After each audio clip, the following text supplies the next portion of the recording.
Bonjour à tous, les premières photos officielles des Skoda Fabia restylés et Hyundai Santa Fe, le retour de la Jaguar Type D et les DS présidentielles à Rétromobile, c'est notre sommaire du jour. Avant cela, exposition de concept car, le bilan.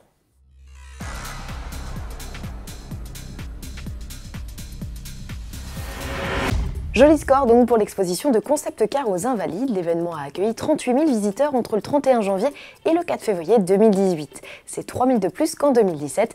La fréquentation en constante hausse a plus que doublé en 6 ans.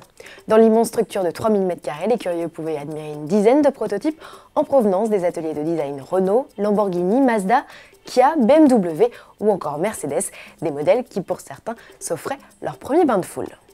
Place à présent à l'actualité du salon de Genève. À un mois de l'ouverture des portes, les constructeurs commencent à nous abreuver de photos. Hyundai, par exemple, a mis à nu son Santa Fe. Le SUV change radicalement de plastique en adoptant, comme son petit frère le Kona, des projecteurs très effilés et une calandre alvéolée. La 4e génération du Santa Fe, 8 cm plus grande que son aîné, s'offre par ailleurs une planche de bord totalement repensée avec un design et des équipements modernisés. Un combiné d'instrumentation numérique et un large écran tactile font notamment leur entrée, ainsi qu'une panoplie d'aides à la conduite inédite. Toujours sur le stand Hyundai, le Kona passera en mode électrique à Genève, autonomie annoncée pour le SUV compact 470 km, commercialisation prévue à l'été.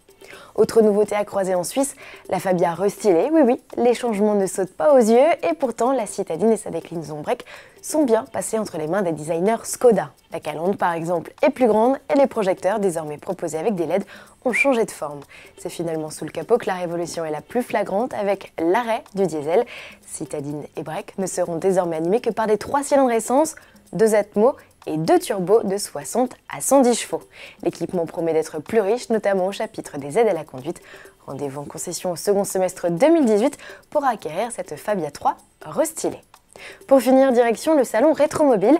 Cette Type D qui trône fièrement sur le stand Jaguar n'est pas là par hasard. Le constructeur britannique relance sa production 62 ans après la sortie du dernier modèle. 100 exemplaires de cette Type D avec laquelle Jaguar remporta les 24 heures du Mans devaient initialement voir le jour, mais finalement, seuls 75 quittèrent l'usine. Comme pour les types Lightweight et XKKS, Jaguar s'est donc mis en tête de refabriquer les 25 modèles manquants. Déclinée avec un capot court ou long, mais toujours avec un aileron longitudinal derrière l'emplacement du pilote, elles seront badgées Reborn. Et pour clôturer ce JT, direction le stand DS où la toute jeune marque expose une très belle collection de voitures présidentielles.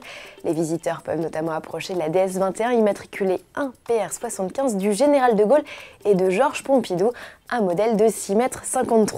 Guère plus petite, la SM Cabriolet, utilisée successivement par Georges Pompidou, Valéry Giscard d'Estaing, François Mitterrand ou encore Jacques Chirac. Son empattement avait été allongé par le carrossier Henri Chaperon de 52 cm.